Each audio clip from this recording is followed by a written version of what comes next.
Qora aka nima bo'ldi endi? Xudo xolasa. Aka, bo'lmadi. Aha. O'zingiz ayting, mana pul zaril, rosa zaril aka. Xo'p. Nech? O'zingiz ayting, 15 ming qancha qo'ydik? 15700 qo'ydik. 15 ming. O'shanda 15 mingga qo'yiladiganida yo'q dedingiz-a. 100-200 dollar dokumentda muammo bormi? Yo'q, hech narsada muammo yo'q. O'zi sotiladigan mashina, so'rab turishibdi, unisi boshqa kanallarga ham qo'yganmiz, so'rab turishibdi. Uni qimmat qo'yganmiz, 16,5 ming ham so'raganmiz, 16 ming mo'ljallaydi. Xo'p. O'zingiz ayting, mana munchaga qo'ysak ketadi deb ayting. 14,5 ming qo'yamiz, nima deysiz? Mana hozir inshaalloh sotiladi. 14,5 olsa-tari ham puli bo'lmay qoladi aka. Endi siraziga-da.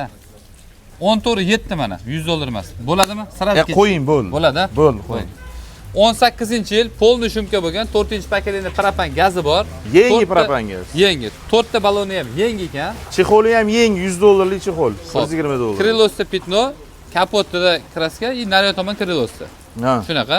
Ichiga o'tmagan 100%. Ichiga mutlaq 100% o'tmaydi. Dokumentda problema yo'q. Muammo genam bo'ladi. Prosta shunaqa holatda bo'lib qoladi. Mana do'stlar, foydalanib oladigan joyi 14700 dollarga bir kun ichida 1000 dollar narx tushdi.